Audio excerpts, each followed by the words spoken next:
As a preacher I once heard in high school put it, when God says go and you say no, you'll be in a mess until you say yes. That is Jonah's predicament. His mess truly began when he quite literally said no to God.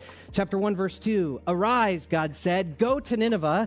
Jonah, verse 3, rose up to flee in the direct opposite direction. In a moment of practical atheism, Jonah rejected the theology that he knew and he preached to others, and he tried to run away from the presence of the Lord when he boarded that ship for Tarshish. Shortly after that, in the middle of the Mediterranean, Jonah was confronted by a great and worsening storm, but that did little to dissuade him from his stubbornness.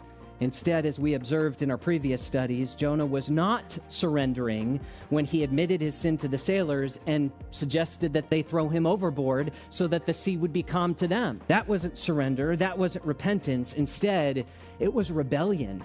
He was digging his heels in further, entrenching himself in his decision, willing to take his chances in that killer sea, then respond in obedient surrender to the God who was wanting to show mercy to his enemies. He was being chased by his God, and if he couldn't get away from God by going in the opposite direction, then he would plunge beneath the waves, insolently fighting to his last breath. And so he was thrown overboard. But in that killer sea, the consequences of his disobedience and rebellion came absolutely crushing down upon him. He knew he had been caught by the God who was chasing him, and it was indeed, as the author of Hebrews puts it, a terrifying thing to fall into the hands of the living God. So his story, he ran away, he was thrown overboard, he sank down, and he felt cast out. Oh, how we need to remember what is vividly depicted in the story of Jonah, that God gives grace to the humble and resists the proud.